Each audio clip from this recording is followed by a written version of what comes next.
Kailangan natin ng cable, RJ45, tester, pangkat ng cable, at yung cutter. Unang nating gagawin is dapat alisin muna natin yung cover ng ating cable para lumabas yung iba't ibang colors na nasa loob niya. Kabilaan yung ating aalisin na cover kasi both RJ45 ang ilalagay natin magkabilaan. Dito sa ating straight cable, ang number 1 natin na wire is white-green.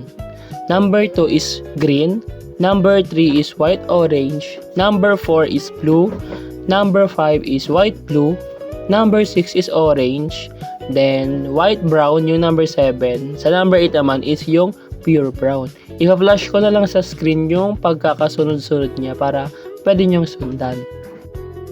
Para mas madaling maayos yung ating mga cable wires, dapat ang una natin gawin is ilagay muna natin siya sa in order niya. Pagpapantay-pantayin natin siya para mas madali na lang siyang ikabit sa RJ45, and also bago siya ikabit is maikakat muna natin yan sa cutter natin para magpantay.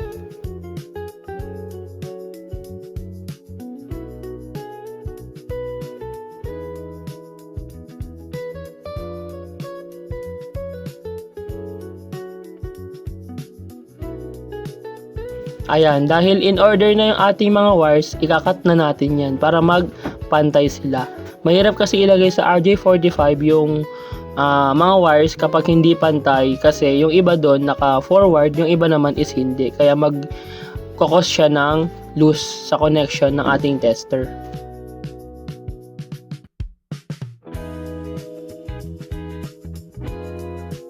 Dahil pantay na yung wire natin, pwede na natin siyang ilagay sa ating RJ45.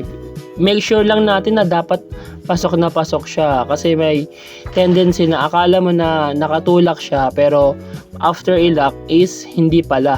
Kaya dapat ididiin natin siya bago natin ilak. Sa pag-lock naman is i-hold lang natin yung kanyang locker para pag may narinig na tayong click, parang ganun, yun na yung sign na nalock talaga. After magawa yung una, which is yung other side, i-apply na rin naman natin ulit yung straight cable sa kabilang RJ45. Same lang sila kasi sa straight cable kasi 1:1 ang kanyang ratio. Kung white-green sa white-green, same goes din yan sa last, which is yung pure brown, which is yung number 8 nila. Makikita natin yung resulta after natin ilagay sa mismong tester.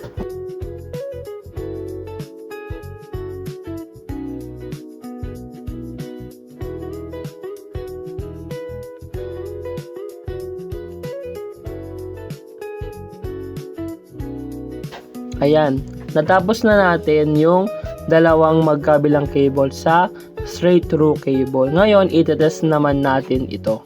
After testing ng ating straight through cable, ang magiging resulta sa tester natin is 1:1.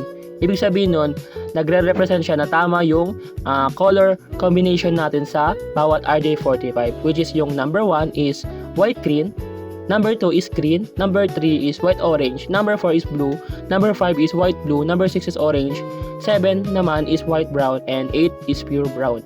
Pagkabilaan sila, kaya tama ang ating nagawa.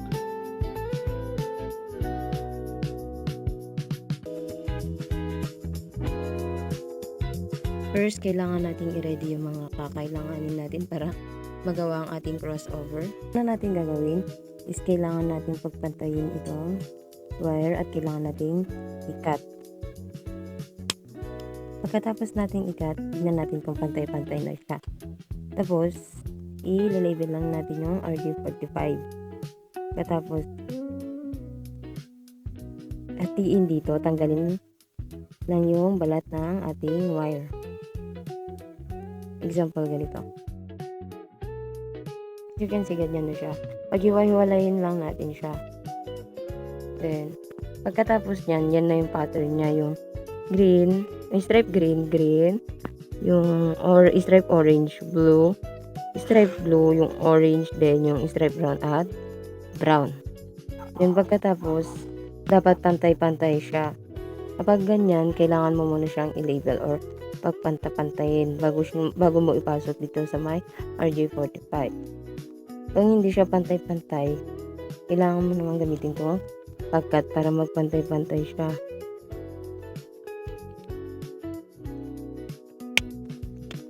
Then, kung hindi pa rin sila magpantay-pantay, kailangan mo lang siyang pagpantay-pantayin hanggang may pasok mo siya sa may RJ45. Pagkatapos naman na pagpantay-pantay, kailangan mo lang siyang ipasok sa may RJ45. Siguraduhin mo nakasagad siya para walang malagpasan nukan. Then, kapag alam mong sagad na siya sa may RJ45, tapos na natin siyang ipasok sa may RJ45. So, tignan nyo lang siya kung naipasok nga ba siya ng mabuti. Dapat pantay-pantay.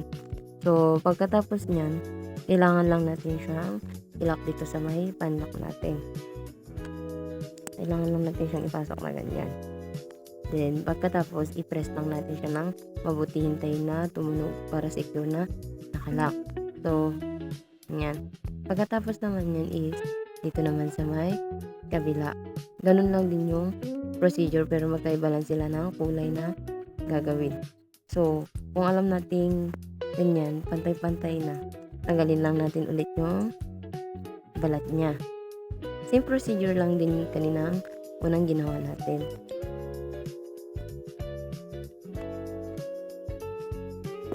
So, ito na yung finished product natin.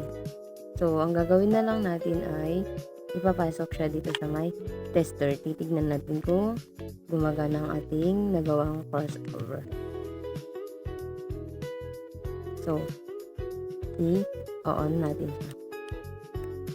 So, nakikita niyo ay gumagana ang ating nagawang crossover. Setting a work group. Click the Start menu. Type about your PC, then click it.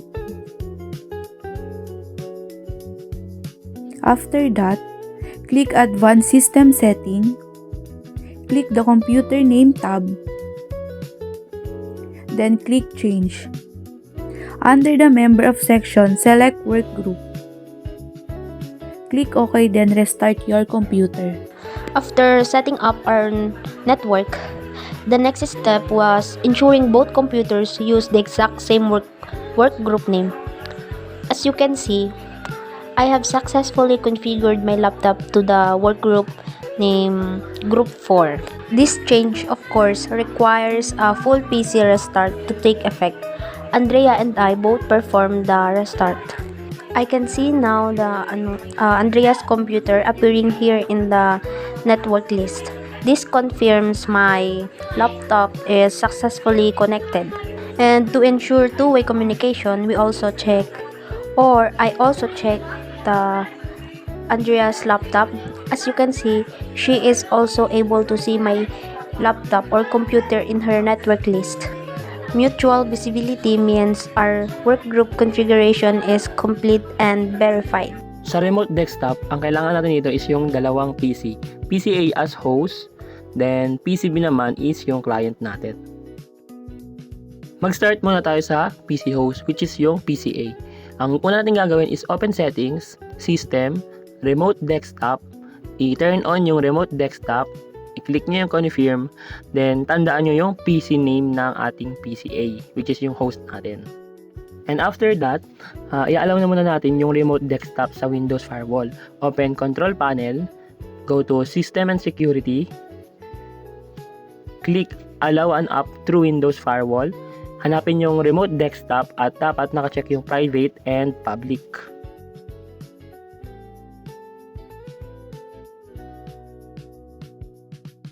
After i-allow, balik tayo sa remote desktop settings, then i-click natin yung select users can remotely access this PC. And optional yan if i-add mo yung Windows mo. If hindi naman, okay lang. Dito naman ngayon sa ating PCB, which is yung client PC. Press Windows plus R, then type MSDSC, then enter. Lalabas dyan yung remote desktop connection. Then, sa remote desktop connection, ilalagay natin yung IP address ng PCA, which is yung host, then yung kanyang username na pinapanote ko kanina, which is yung kanyang PC name.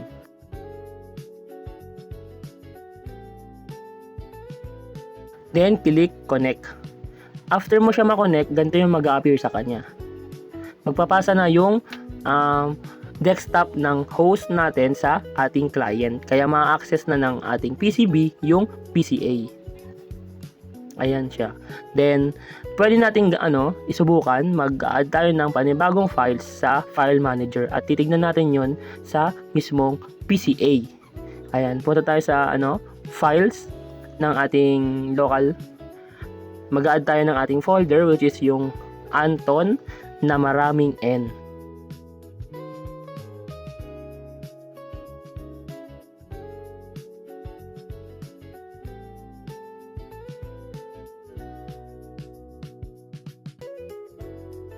Ayan, titignan naman natin kung magpapakita ba ito sa ating PCA, which is yung host natin. I-X muna natin ito.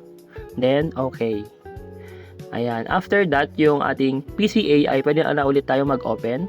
I-login natin yung ating password dyan.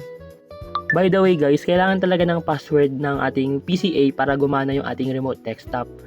Ifo-force ka nila na maglagay ng password for security. Then, ayan na. Lumabas na yung file na ginawa natin from PCB to PCA.